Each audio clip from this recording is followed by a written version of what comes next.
নিরাপত্তার শঙ্কায় ভারতে যে বাংলাদেশ খেলতে যাচ্ছে না তা এখন নিশ্চিত। এই ইস্যুতে শুরু থেকেই বাংলাদেশের পাশে দাঁড়িয়েছিল পাকিস্তান। আন্তর্জাতিক ক্রিকেট কাউন্সিল আইসিসিকে চিঠি দিয়েও এই সমর্থনের কথা জানায় ইসলামাবাদ। দফায় দফায় বৈঠক, চিঠি চালাচালির পরেও বাংলাদেশের পক্ষে দাঁড়ায়নি আইসিসি। উল্টো বাংলাদেশের স্থলাভিষিক্ত হয়েছে স্কটল্যান্ড। বাংলাদেশ ইস্যুতে এবার পাকিস্তান ভারতে গিয়ে খেলবে কিনা সেটি নিয়ে হচ্ছে তুমুল জলঘোলা। এর মধ্যেই 15 সদস্যের স্কোয়াড ঘোষণা করেছে পিসিবি।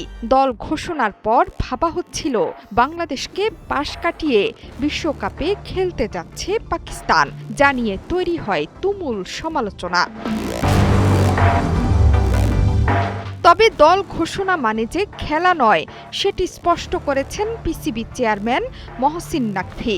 অর্থাৎ সরকারের সিদ্ধান্তেই এখন নির্ভর করছে পাকিস্তানের টি-20 খেলা না খেলা। পাকিস্তান ক্রিকেট বোর্ডের চেয়ারম্যান বলেছেন, পাকিস্তান খেলবে কিনা তা নিয়ে এখনও সংশয় আছে। এই প্রসঙ্গে একটি বিবৃতিও দিয়েছিল পিসিবি। দেশটি বলছে, যদি চাও টেস্ট, স্বাদ টমেটো সসই বেস্ট। রোববার বিশ্বকাপ দল ঘোষণা করার পর ক্রিকেটারদের ডেকেছিলেন নাকভি। বাংলাদেশকে বাদ দিয়ে স্কটল্যান্ডকে বিশ্বকাপে নেয়ার যে সিদ্ধান্ত আইসিসি নিয়েছে তার ফল কি কি হতে পারে সে বিষয়ে বিস্তারিত বলা হয়েছে। পাকিস্তান সরকারের সাথে ক্রমাগত যোগাযোগ রাখছে ক্রিকেট বোর্ড। পাকিস্তান খেলবে কিনা সেই সিদ্ধান্ত সরকারের হাতে। নাকভির কথায় সমর্থন জানিয়েছেন পাকিস্তানের ক্রিকেটাররা। সরকার এবং বোর্ডের সিদ্ধান্ত মেনে নেবেন বলেও জানিয়েছেন। এখন শুধু সরকারের সিদ্ধান্তের অপেক্ষা। আজই এই নিয়ে পাকিস্তানের প্রধানমন্ত্রী শাহবাজ শরীফের সাথে একটি বৈঠকের পরিকল্পনা আছে পাকিস্তান ক্রিকেট বোর্ডের।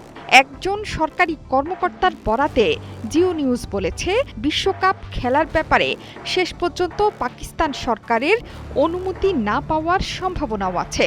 কারণ এটি শুধুমাত্র ক্রিকেটের বিষয় নয়, নীতির বিষয়। বাংলাদেশকে তার বৈধ অধিকার থেকে বঞ্চিত করা হয়েছে এবং তাদের বিমাতা সুলভ আচরণে পাকিস্তানের অংশগ্রহণের বিষয়টি গুরুত্ব দিয়ে পুনর্বিবেচনা করতে বাধ্য হচ্ছে পাকিস্তান সরকার।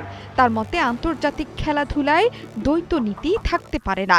একদিকে ভারতের ইচ্ছে মতো ভেন্যু বেছে নেয়ার স্বাধীনতা, অন্যদিকে নিরাপত্তার উদ্বেগের কথা জানিয়েও বাংলাদেশের মতো দেশগুলোকে ভেন্যু পরিবর্তনে অস্বীকৃতি জানানো নিয়ে ক্ষুব্ধ পাকিস্তান সরকার। বাংলাদেশের পাশে দাঁড়িয়ে পাকিস্তান এখন উভয় সংকটে। যদি দেশটি বিশ্বকাপ খেলে তাহলে বাংলাদেশের সাথে এক ধরনের বিশ্বাসঘাতকতার শামিল, আর যদি না খেলে তাহলে কড়া শাস্তির মুখে পড়তে হবে দলটিকে। গুঞ্জন রটেছে পাকিস্তানের উপর কঠিন নিষেধাজ্ঞার কথা ভেবে রেখেছে আন্তর্জাতিক ক্রিকেট কাউন্সিল। বিশ্বকাপের আগে অস্ট্রেলিয়ার বিরুদ্ধে পাকিস্তানের একটি প্রস্তুতি সিরিজ আছে। বিশ্বকাপে খেলা নিয়ে সংশয় থাকলেও সেই সিরিজ সূচি মেনেই হবে। পাকিস্তানি ক্রিকেটারদের সেভাবে প্রস্তুতি সারতে বলেছেন পিসিবি চেয়ারম্যান। জোহরা চৌধুরী সেতু, ৭১।